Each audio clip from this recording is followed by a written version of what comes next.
There we go. Hey, welcome everyone. Yeah, excited to kick off our oh, sorry about the there we go.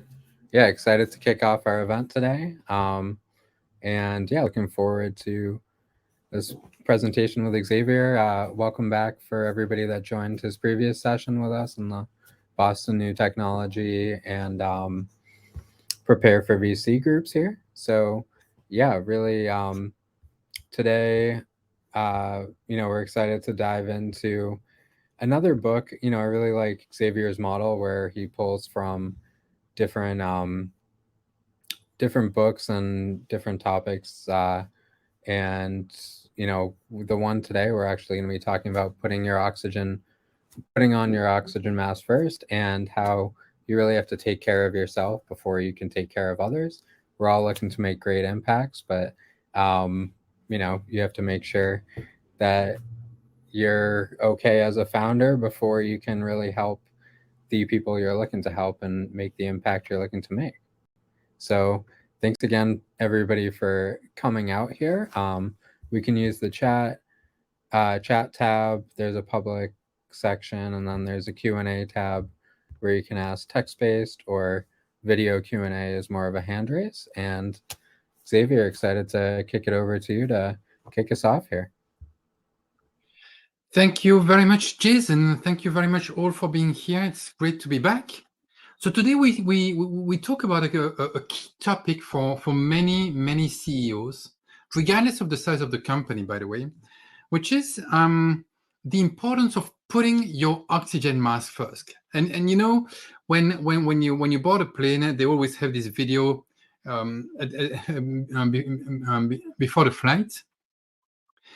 And at some point in that video or that demonstration, they say, hey, if in case of emergency, the oxygen mask will drop down. And before you help your kids or whomever sitting next to you, you have to put your oxygen mask first. And the reason is, if you don't do that, you are not able to help people around you. That is true on a plane, and it is definitely true in business. If you do not take care of yourself, you will not be able to help people around you. So a couple of months ago, the Prime Minister of New Zealand actually got exactly in that situation. She announced that she resigned before the end of her term, and she was in her second term. She was going to run for election for a third term, so she was into it for the long run. But she said, I just cannot do this anymore. And she said, I know what this job takes, and I know that I just don't have enough in the tank to do it justice. She ran out of energy. Now, to be fair with her, she had to deal with COVID. She had to deal with terrorist attacks in New Zealand before COVID. I mean, she had a pretty challenging set of terms. But so the question is, hey, how does such a talented and ambitious politician get to a point where she just cannot do this anymore? And that is what we're going to see today, and we will see how to avoid being in that kind of situation. All right, let's get going. So before we start, I'm going to ask you how you are feeling right now. You can see here a mood meter with 100 different moods that you can feel. And my question is, among all these moods, these 100 words, which one best describes how you feel right now? To the right, you have the pleasant, positive moods. To the left, you have the negative moods. And at the top, you have the high energy moods. And at the bottom, you have the low energy moods. So take 30 seconds to go through this and pick the word that best describes your current mood. And I'm going to ask you to write it down on a piece of paper, as well as the color of the mood. So is it yellow, orange, blue, or green? Take 30 seconds to go through this.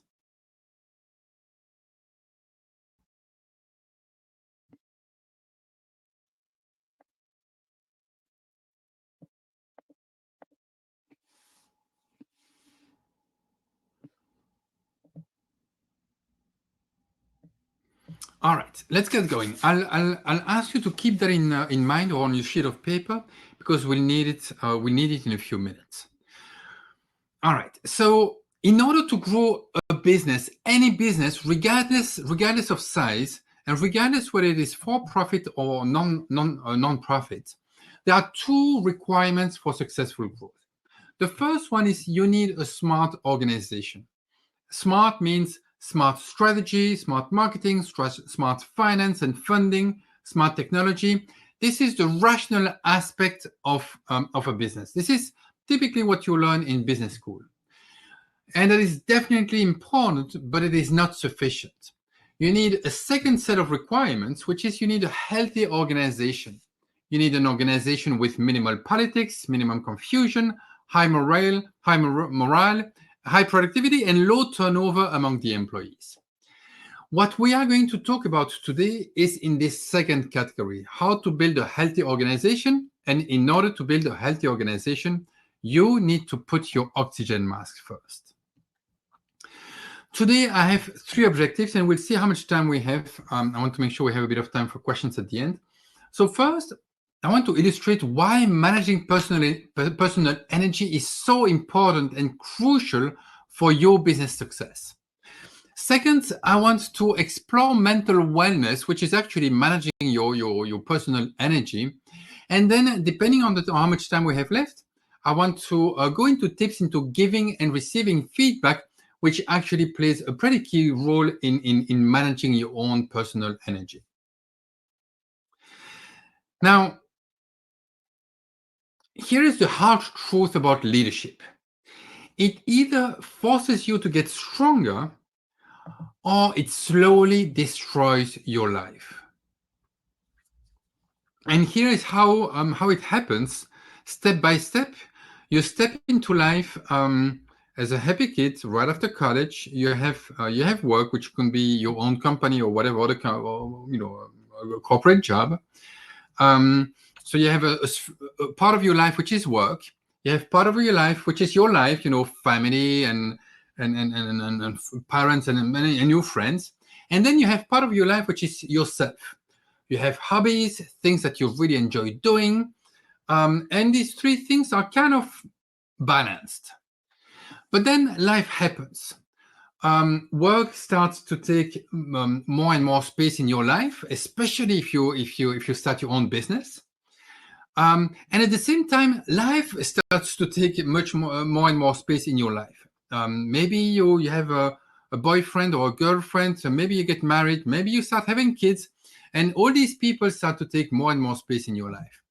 And the result is that work and life gets bigger and self gets crushed in between. And the reality when that happens is we're like, well, it's only temporary. I have to sacrifice myself for the sake of my family, for the sake of my business. It is just necessary. And if you are a woman, it is even worse, especially if you have a family, because the mental pressure that you put on yourself for the family life is even more crushing than for many men. And so self becomes crushed in this reality, and that leads to suffocating. And when you suffocate yourself, it affects your business, it affects your family, it affects everything in your life. Now, if you ignore your well-being, your own well-being, the smartest strategy in your world is not going to save you. So it is important to learn these tools that are going to help you restore yourself and reach a little bit of balance in your life.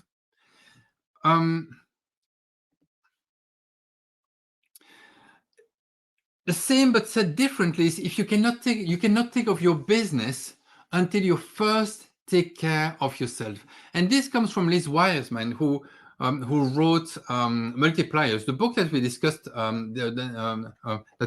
last time. So So let's go a little bit deeper into what that means. So a few months ago, I gave the exact same presentation to a group of executives.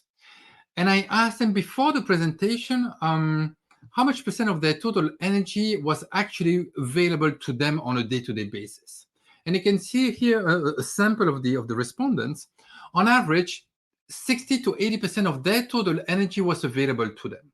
So it's not 100%. Ideally, it would be 100%, but it's not 100%. And so the question is, here's a signal that self gets crushed between work and life. How can you get closer to 100%? The thing is, energy is not a fixed concept. Energy can be expanded, can be renewed, and can be used more efficiently. So it's not because you spend more time on your work that you have to spend less or more energy on your work, that you have to spend less energy on yourself, because energy can be expanded if you manage it the right way. Now, coming back to the mood meter that I showed you at the very beginning of this presentation, here is a different take on the same matrix. So you have on the vertical axis high energy at the top and low energy at the bottom, and on the horizontal axis you have negative energy to the left and positive energy to the right. Let's have a look at these different quadrants. In the top right corner is the performance zone. That is when you have a lot of very positive energy. You feel upbeat, you feel optimistic, confident, enthusiastic. This is where you want to be to run 100 meters. To the left of that zone, you still have high energy, but it is negative energy. It is a survival zone. It is a reflex energy that we have, coming back from the time that we had to jump into tunnel vision when we had to escape a cheetah or a lion or any of these wild animals. That's when we feel anxious and fearful and worried and self-critical, sometimes impatient and irritable. The thing is, we still have that part of our brain from thousands of years ago. We don't have to face cheetahs or lions that often, but we still have that part of the brain. And when that part of the brain gets activated, we have the same reflexes as thousands of years ago, except that instead of turning that energy into fleeing danger, we turn that energy into getting angry at people around us. At the bottom of this left side, under the survival zone, we have the burnout zone. So the burnout zone is negative energy but low energy. That happens when we've dragged our feet too long in terms of taking care of ourselves. We feel exhausted, empty, depressed, sad, helpless.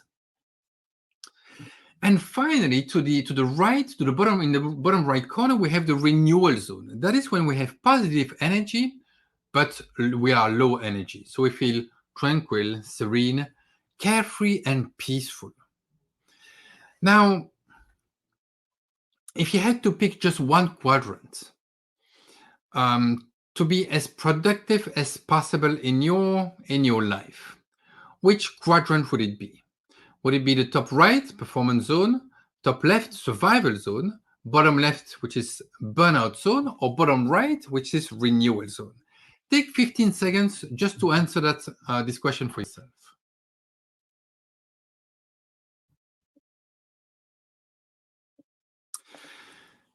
So most often,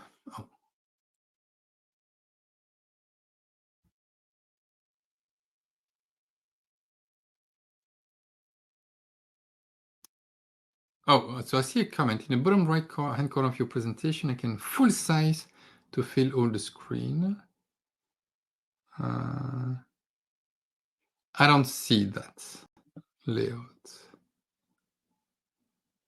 I don't see that, but if you tell me which button I should click, I'm happy to do that. All right. So I'm not in PowerPoint. I'm in this separate software. So typically, when I ask this question, people people give me the answer, hey,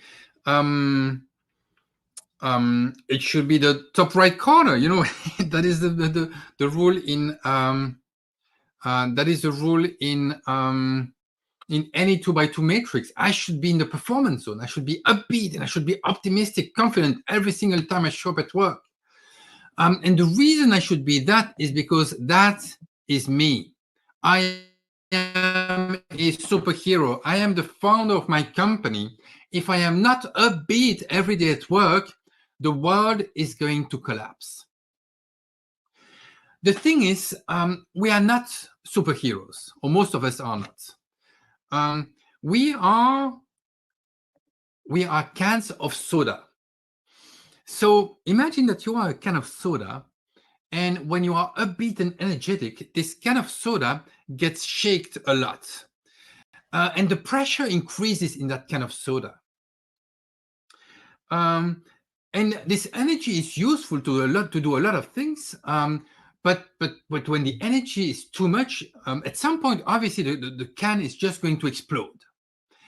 And that is when we are going to end up in the top left corner of the matrix, when we are going to be in high negative energy and end up in the survival zone when we explode. So the key in managing our energy is to be in the top right corner of the matrix, to be in high positive energy, but not all the time, because otherwise we will end up in negative energy. The key is to travel regularly to the bottom right corner of the matrix. The bottom right corner is the renewal zone.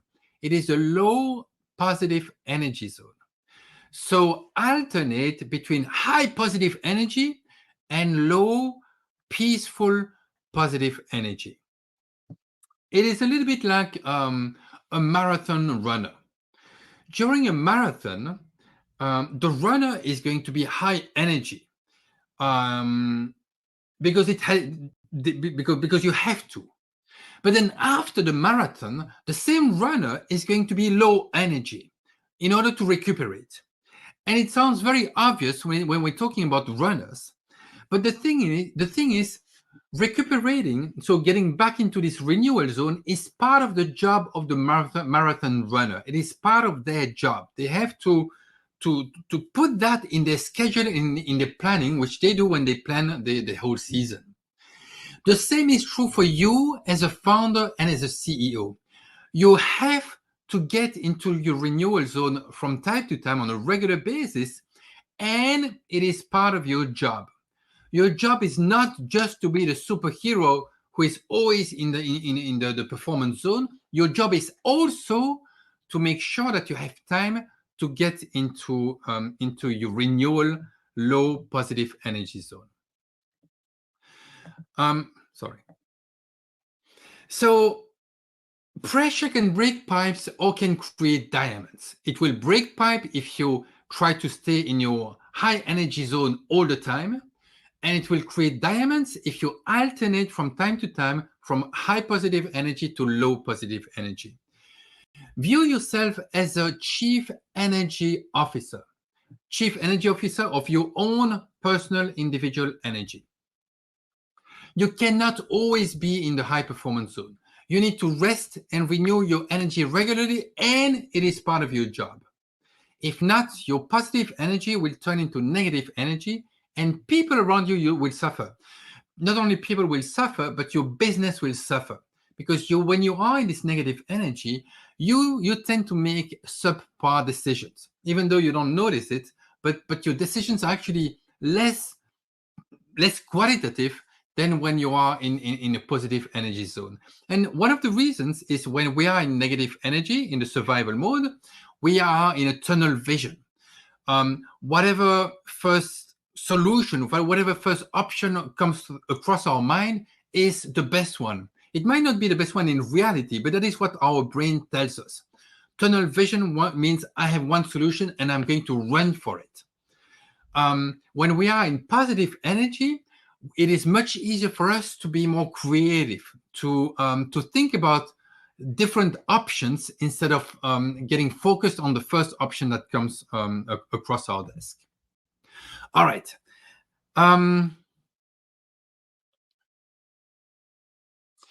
So, Jerry, thank you for your comment. I'm actually not in the presentation is not on my desk. So, Steve, if you have if you have a way to put it in full screen, I would love. Jerry would love you just if you could enable that. All right.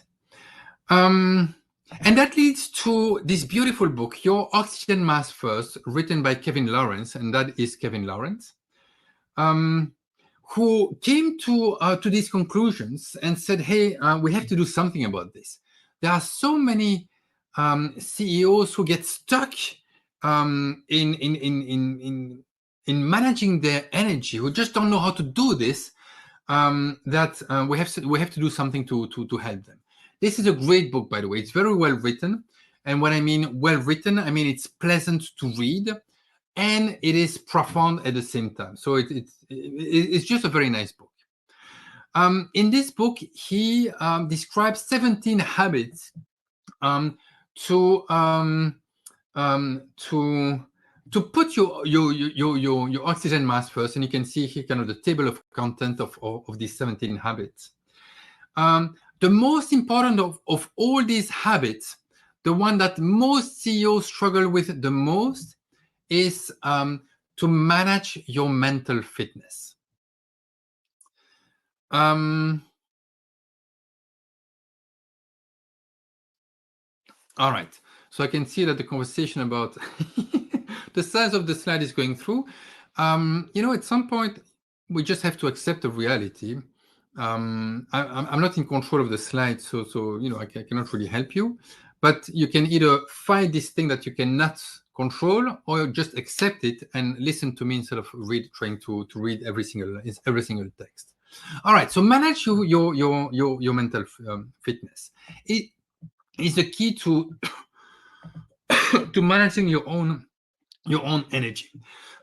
Now the question could be, hey, why us? I mean, of all the things I could be doing today, why should I pay attention to this specific topic? Well, you are a CEO, and you are even more prone to mental wellness issues, to energy issues, than other people in corporate America.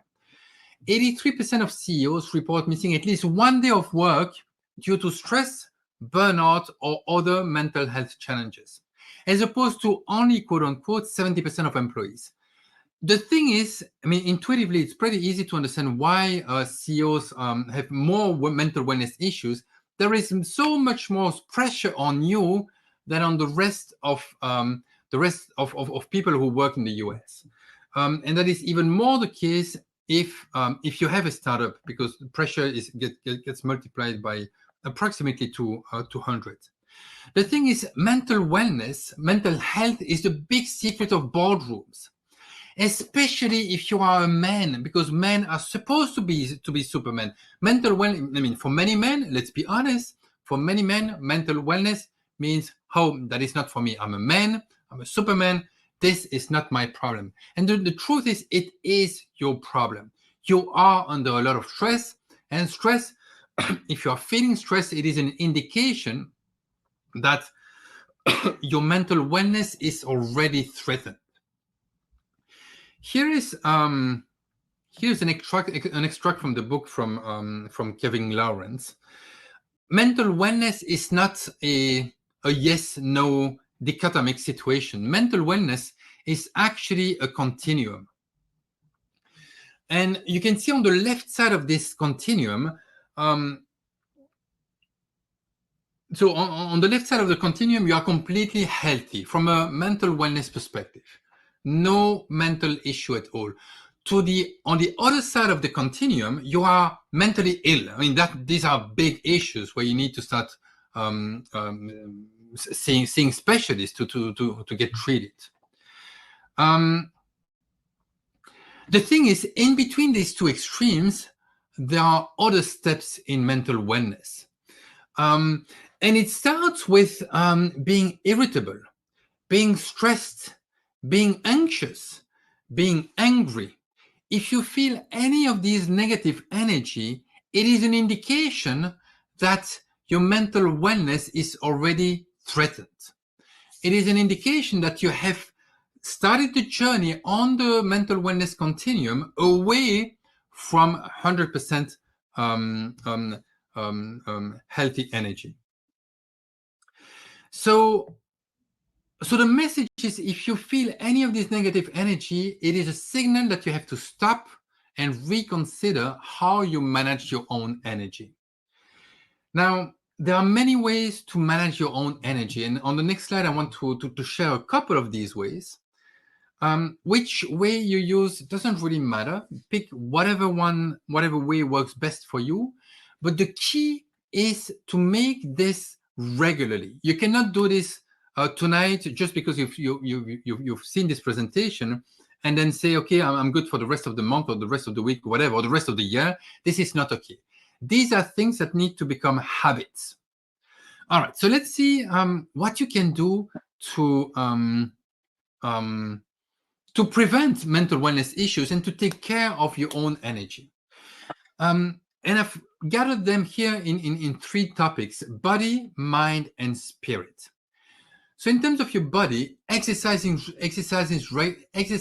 regularly is one of the very important things. So we talk about exercise in terms of having a healthy body, but the truth is it also takes care of our mind, of our own energy. And the same with eating healthy. Yes, it is good for the body, but it is also important for the mind. A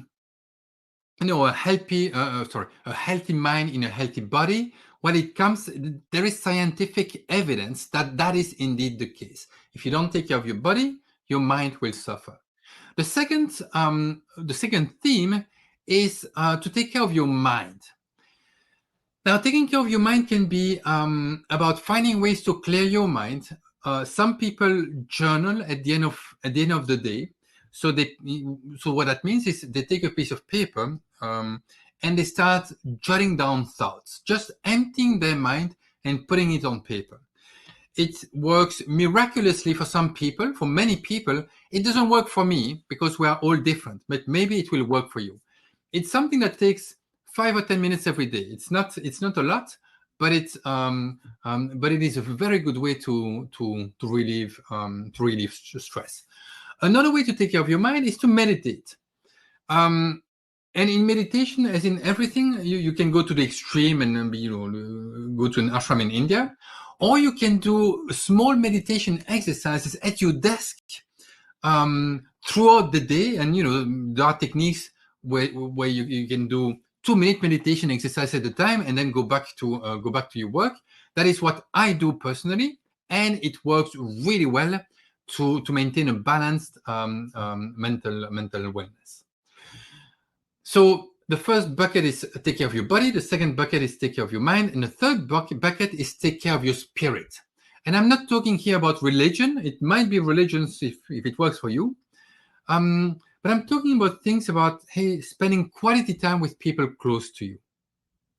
And when I say quality time, it means not just being with your spouse, girlfriend, boyfriend, kids, whatever. It is being focused on them.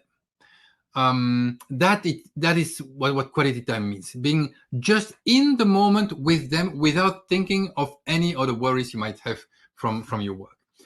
Doing something you enjoy. My wife sometimes tells me that I'm a big kid, and she's right. The good thing about being a big kid is, when you do something that you truly enjoy, a hobby that you love doing, and when you do it, you are in the moment. That is at that time that you truly take care of your mental wellness. And it can be whatever you want. It can be painting. It can be playing soccer. It can be racing with sports cars. Whatever you want, as long as you truly enjoy it. Volunteering. There's plenty of studies of research that demonstrates that volunteering is actually very good in terms of mental wellness, but also very good for the body. The Harvard, the Journal of Medicine from Harvard Business School, from Harvard, published an article several years ago that showed that volunteers on average live longer than people who don't volunteer. So my question to you now is, take 30 seconds to pick just one of these activities that you want to do at least 3 times a week.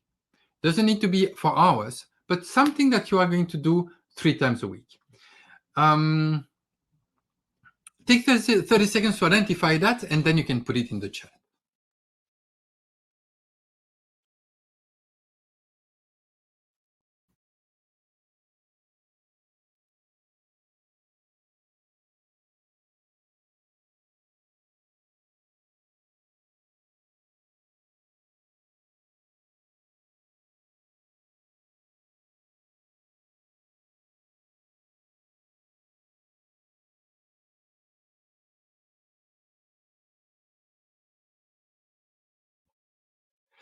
All right.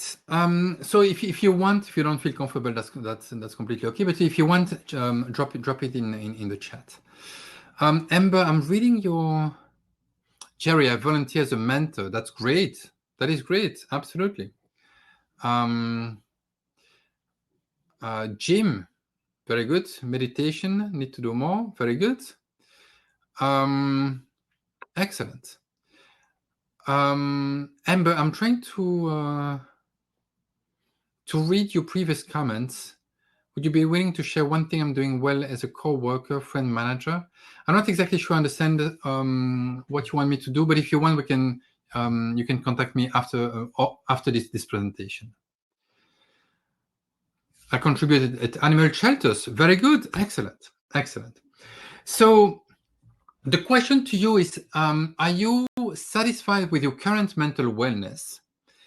And if so, that is great. If not, what do you need to do more of from this list? And what will you do differently in order to do more of whatever resilience ritual you want to do?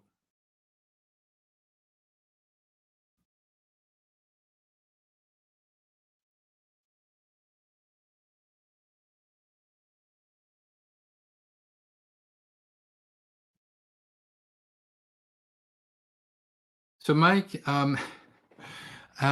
so I love Mike's comments. So Mike's comment is, I also want to play more rugby, but no time. And that is indeed always the trick. The thing is,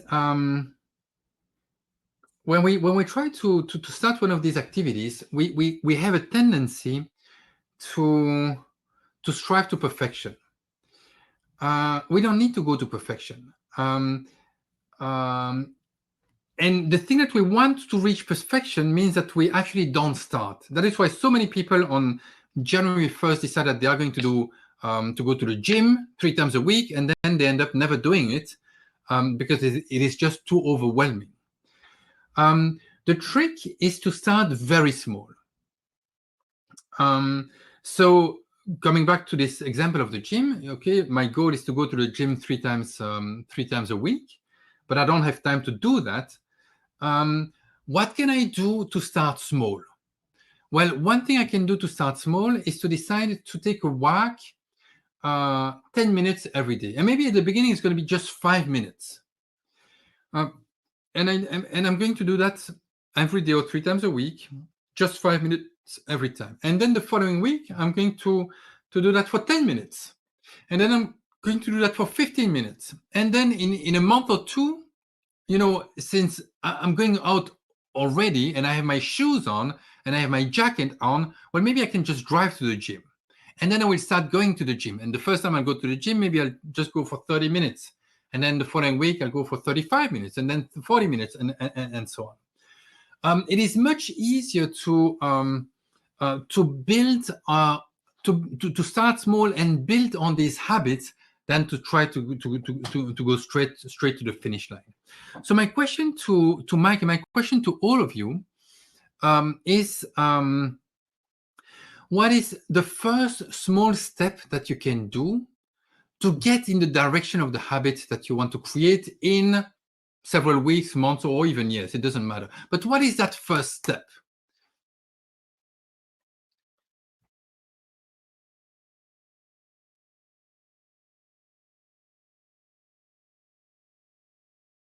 And the same for meditation. Maybe put an email calendar reminder for meditation. That is that is great. If you don't know how to meditate, maybe the first step is put a calendar reminder to investigate meditation classes and sign up before the end of this week. Or if you know how to meditate but you just don't have time, put a reminder calendar, as Mike suggests, to say, hey, I'm going to start with 1 minute. And we all know that 1 minute of meditation is such not very efficient, but it doesn't matter. It doesn't matter because it is the beginning of a habit. And once you do that several times a week, you will start getting into this habit, and then it's easier to extend the time you spend meditating. And then before you know it, you will be meditating 10 minutes at a time. All right. Very good.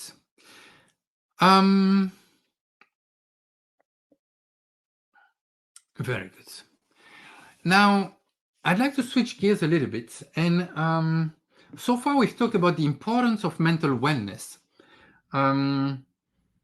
We've talked about mental wellness being a continuum, and that all of us we have mental wellness issues from time to time. We've talked about habits to create to get better in terms of mental wellness, and we've talked about the fact that we shouldn't try to strive for perfection from the get-go. We have to start small and then build on that. Now, there are two aspects that can really help in terms of mental wellness. And these two aspects are getting the feedback and giving the feedback.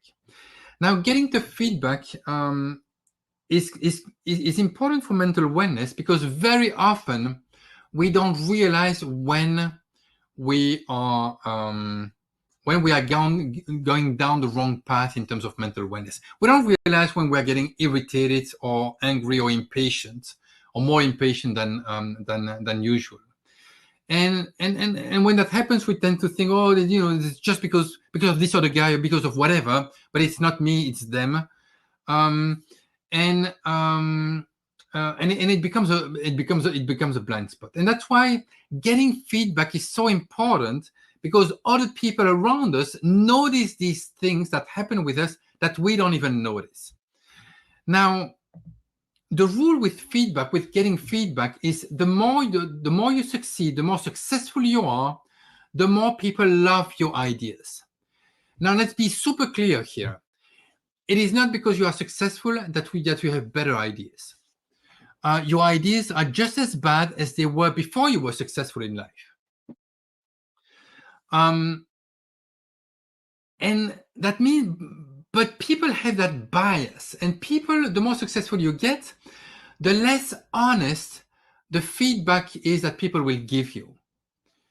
But like anybody else, you need honest feedback in order to improve and in order to find out when you are having these mental wellness issues. So the more successful you will be, the less honest people will be with their feedback, and the more difficult it is going to be for you to understand when you have mental wellness issues. So, so a couple of tips to get the feedback, and it's important to implement these things early on. And I know that none of us here is the CEO of a Fortune 500 company, but it is actually much easier to establish these habits right now before you hit these super successful milestones than later in life or later in your successful corporate career. So number one is find the truth tellers in your organization. And I'm telling you about organization. It can be your company, it can be your friends, it can be anybody around you, as long as these people are truth tellers. Truth tellers tend to be kind of annoying people. These are the people that sometimes you just want to avoid because you just don't want to hear what they have to tell you about everything that goes wrong in the world or in your company. But the thing is, these people are gold. They will tell you the truth even when you don't want to hear it. So you need to find them, and you need to give them the permission to give you feedback. Now, as a CEO, at least that's what I see with every single one of my clients, you probably give feedback in a pretty honest way, because you don't have much choice. Like, your company needs honest conversations, so you tend to be very open in terms of giving feedback. And every single one of the CEOs that I work with thinks that because they are honest with other people are honest with you, honest with them. And the reality is that is not true. CEOs believe that other people are honest with them, and it is not true. I work, among others, with Dutch companies. Now, I don't know if you've ever worked with Dutch people. They are the most direct people in the whole world. I mean, when you study cultural differences among countries, Dutch people are the most direct in the whole world. And so Dutch CEOs have this tendency to think that people are extremely direct with them. And compared to other people around the world, Dutch team members are more direct with their CEOs than in other countries. But even in Holland, Dutch employees are not completely honest with their CEOs. So if your business is in the US, where negative feedback is not socially acceptable, I mean, you really have to fight to get negative feedback. There is a fair chance that people around you are not giving you honest feedback unless they are truth tellers and unless you give them permission to give you feedback. So the first two points you have to do in order to get real feedback is, number one, to find the truth tellers, and number two, tell them, hey, please give me feedback. And that leads us to the third point. When they will give you feedback, that feedback is going to be a little bit of a joke. They will give you feedback about things that don't really matter. I mean, yeah, they might matter to you, but they don't really matter to them. It might be, things like the color of your shirt. They don't like the way you dress, or they don't like the fact that you are late for meetings. So, kind of small things that in the grand scheme of things don't really matter. And maybe to you, it's not super important. The truth is that feedback is a test. That feedback is not the real feedback they want to give you. That feedback is their way to test how you will react to their feedback. And the biggest mistake you can do is react in the wrong way to that feedback. So the wrong way to react to feedback is either to ignore it. Oh, you've just told me that you don't like the way I dress. I don't care. I am who I am, and I'm not going to change the color of my shirt. An even worse way to react to that test feedback is to react defensively. And I hear that times and times, over and over again, from direct reports of CEOs. I've given him or her that feedback once. I didn't like the reaction, and from now on, I'm done giving this person feedback. So keep that in mind. The first time people will give you feedback, it doesn't matter whether you agree with the feedback or not. It doesn't matter whether you like it or not. It doesn't matter how relevant you think it is. That first feedback is just a test. So the way you want to handle that feedback is to listen attentively and say thank you. And thank you is basically the only thing you can say to feedback. Do not be defensive. Do not try to explain the context or anything, because anything you are going to say will sound defensively to the other person. Even if you don't want it to sound defensively, it is the way it is going to come across. And that is the last time you will get honest feedback from that person. Now, after you've said thank you, you can ask clarifying questions. A clarifying question is a really clarifying question. It is not a defense dressed up as a question. It is something like, hey, thank you very much for your feedback. I didn't realize that. This is important to me. Can you give me an example of when that happened? Or it can be, thank you very much for that feedback. I didn't realize that this my behavior has such an impact on you. Can you go a bit deeper and explain what it did to your emotions or your feelings when I did whatever I did? So do not disagree. Do not try to explain your behavior. And then the fourth step is act on that feedback. Even if that thing is about the color of your shirt, and I'm taking that as an example because it sounds super silly, but believe it or not, that is a feedback I received from my team a long time ago. The first time I asked for feedback, they didn't like the color of my ties. This is not a joke. They didn't like the color of my ties, and the following day, I said, what do I do? I mean, this is so ridiculous. Who cares about the color of a tie? But I said, okay, let's just do it, just to see what happens. And the next day, I had a tie that was completely different than what I typically wore. And my team said, aha, I can see that you listened to my feedback. That is good. So that is a signal that, again, this was a test. They didn't really care about the color of my tie, but they gave me that feedback as a test. So you need to leverage that feedback. You need to act on that feedback, even if you think it is completely ridiculous, because it is a test. And once you have passed that test, they will give you the real feedback, the one that is going to be painful to you and the one that makes them uncomfortable to share with you. But that is the feedback that you want to hear, because when you start being angry and impatient and anxious, I mean, all these things that indicate that your mental wellness is at risk, they need to find the courage in themselves to tell you, hey, Jerry or Mike or whomever, you are being a little bit edgy today. Why don't you get back to your normal positive mood? Because I don't like it when you are like that. It is tough to give that kind of feedback, and you need to help them build that courage. So in summary, to get tough feedback, you need to help your team build the mental muscle to give you that feedback. And that is, you can do that in 4 steps. Step 1, find the truth tellers. Step 2, give them explicitly the permission to give you feedback. Step 3, handle the feedback graciously, no defensiveness, no explanation, whatever, just thank you and then listen attentively. And step 4 is act on it, do something with that feedback. All right. I'm reading you I'm reading your message, Jerry, but people who work in or outside Amsterdam, I've never seen that. I've worked with a lot of Dutch people, and the creativity is or slash craziness is, in my opinion, kind of the same across the country. All right.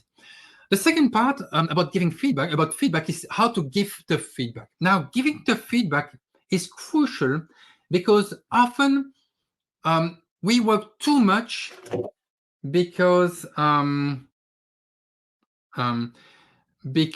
we don't delegate enough. And we don't delegate enough, or we take too much on our plate because we're afraid to give the feedback that will help other people do their job better or do more of their job, so that we have less on our plate. All right. So let's move into giving positive feedback. Now, you might wonder, well, I'm pretty good at giving positive feedback, giving tough feedback, sorry. I don't need any help. And maybe that is the case. I would question that though.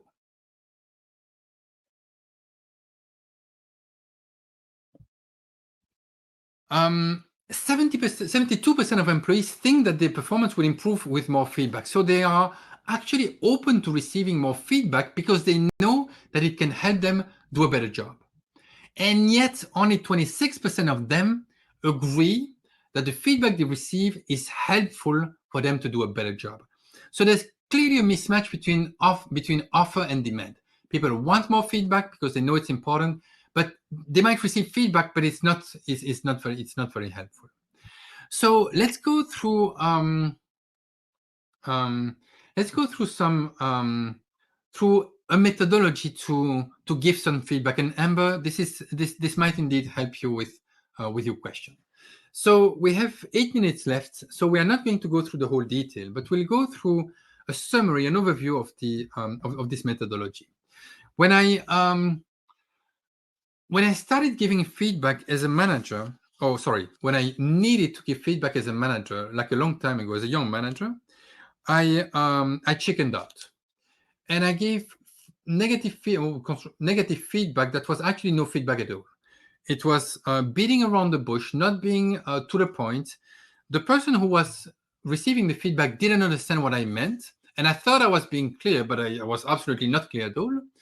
As a result, that person didn't improve because she didn't know what to improve on, and that led to a situation where a few months later, after I failed several times to give her honest feedback, she got fired because she wasn't doing her job properly. And that was my fault. I failed at giving her the proper feedback, and I failed because I didn't want to feel bad giving negative feedback to a person. So a few months later, I got again in the same situation with a different team member. And I was again scared to give honest feedback to that person. But I remember what happened with the first employee. I failed with my feedback. And so I was like, I need to find a solution, a way to give honest feedback. Otherwise, this person is going to lose their job again, and it's going to be my fault. And so I started talking with a bunch of people, reading books and articles and everything about how to structure a good feedback conversation. And based on all these inputs, I derived a five-step conversation structure to give honest feedback. I have used that structure over and over again every time I need to give feedback that scares me. And I find it an extremely constructive way of giving feedback. It is constructive because it gives the message. It is very to the point, but it is also respectful of the other people's feelings. So here's how it works. Step number one is to frame the conversation. So first, you ask for permission to give feedback. Hey, I would like to have 5 minutes of your time to give you some feedback. Is now a good time, or would you prefer later? And not every time is a good time to receive feedback. So let the other person choose when the time is ripe for them. And then when the conversation starts, the first step is to frame the conversation. Framing the conversation means explaining why you are giving this feedback, what your intentions are. So in other words, what's in it for the other person? Hey, I want you to know, I want to give you some feedback because you are a key contributor to this team, and I want you to become a better version of yourself. I want you to keep developing yourself. And the feedback I'm going to give you right now, I think can help you in that direction. So that is why I'm giving you feedback. I'm not giving you feedback to vent my frustration. I'm giving you feedback because I want to help you. And framing that takes 1 or 2 sentences, but it is enough to make sure that the person is not going to be defensive. When you tell somebody that you want to give them feedback, the first reaction is, I'm in trouble. Oh shit, again. All right, what did I do wrong? No, that is not the thing. The point of this conversation is to help you develop yourself. Or it can be, hey, I want to help the company grow faster, or whatever matters to that person. Once you've clarified your intention, you state the facts. Hey, this is what I noticed. This was my expectation that we agreed on at the beginning, and this is a gap. There's a difference between the facts, the behavior that I noticed, your behavior, and my expectations of your behavior. Now, these facts need to be 100% factual. There's no interpretation, and there's no assumptions or judgment. So, for instance, if I'm giving you feedback on your body language, if I tell you, hey, you are always passive in meetings, that is not a fact. That is my own interpretation of your body language. But on the other hand, if I tell you, hey, during our meeting yesterday, I noticed no reaction in your body language. How should I interpret that? That is a fact. There's a time, a meeting yesterday, and I'm telling you what I noticed, which is no reaction in your body. That is a fact. There's no interpretation. Maybe that person was passive. Maybe that person was super active in their brain, but we don't know that. The third step, and so in order to have these facts straight, it is important to be well prepared to this conversation. You cannot improv this conversation. What I do personally, especially to have a tough conversation that could lead to the person leaving the company if there's no improvement, I speak with other people around that person to make sure that I have the facts straight. The third step is to dialogue about the facts. So to ask the question, hey, do you agree with these facts? You want to hear their side of the story. If you are well prepared and the facts are factual, the answer will be, yes, of course, I agree. I mean, of course, you are absolutely right. There's nothing to be said against that. And that is exactly the answer that you want to hear. And then you can start asking the question, hey, tell me what happened in your mind. You want to understand their side of the story.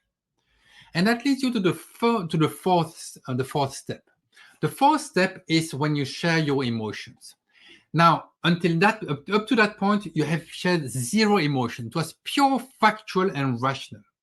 But now you share your emotions. Hey, when you do that, this is what it does to me. I feel that I feel frustrated, or I feel that I cannot trust you, or I feel that whatever emotions that creates with you. I feel anxious about the development of this project. Now, the reason you want to share your emotions is because emotions will give the other person energy. The person may disagree that these facts are important. Who cares whether my body language is so and so? But they do care about the emotions for you or for the rest of the team or for the clients or whatever. These emotions will give them the energy and the reason to change. If I tell you, hey, I notice there's no body language when the client says something good, they might be like, who cares? But if I tell you, and I know that it demotivates them and they don't want to work with us, that is a problem. Jason, I see your head pop up. No, this is great. Yeah, I don't want to interrupt anything. Yeah, this is amazing. So let me finish then here with the fifth point. So after you shared your emotions, you want to discuss the next steps. And this step is super important. It sounds obvious, but if you don't do it, the whole conversation is pointless. So discuss the next steps means, okay, what are you going to do differently to address that behavior? And you want to ask the question. You don't want to impose your own solution. You want to ask the question. You can suggest ideas, but after they've come up with a few ideas on their own. And the second thing you want to do in step number 5 is to define a timing. By when will that change be implemented? And it can be several steps and all that kind of things. That's fine. But you need to have a way to come back a few weeks later and say, hey, we said that 2 weeks later you would do blah, blah, blah differently. Is it done or not? You need to be able to hold them accountable, and that you can only do that if there's a specific time and a specific change that is agreed upon. All right. Thank you very much. I'm sorry that I had to rush a little bit the end. My question to you now is, if you have, so we talked about a lot of things. We talked about mental wellness, why it is important, and what to do to improve your mental wellness when you feel that you need it.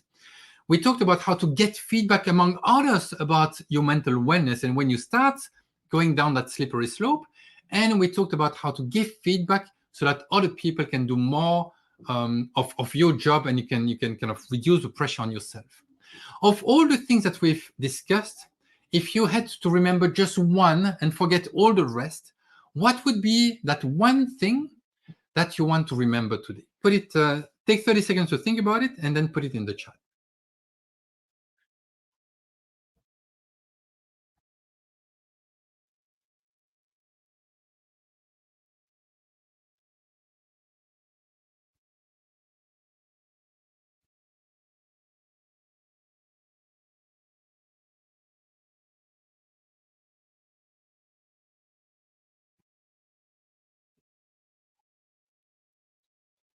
Yeah, the 5-step breakdown for the to give feedback. Very good, Amber. Thank you very much. Who else?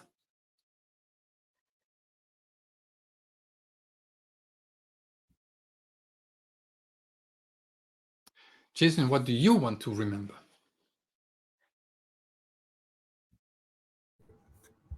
Yeah. No, I think the way you framed kind of, one of the pieces actually was on the tough. Oh, sorry, is there feedback here? Yeah, dealing with tough feedback and the people you talk to and go to seek out feedback. So I think that piece was really important. Very good, very good. Thank you very much. You have my contact information on this slide. Do not hesitate to contact me. As you can see, I'm passionate by this topic because it has such a big impact on the growth of businesses, but also on people's lives, and happiness in work, and ultimately performance at work. What I do is I help businesses grow faster and with less pain. And what we've talked about today is at the very heart of this topic. Thank you very much, Jason, for having me. Yeah, thank you. And for everybody that joined, this same link you joined today will actually turn into a recording tomorrow as well. And yeah, we'll send out a follow-up email for anything you want to connect with Xavier further on as well. And yeah, also hope to see everyone in their future events. So yeah, thanks again. This is perfect. Absolutely. Thank you very much, all. Have a very good rest of your week. Thanks. Have a good night, everyone.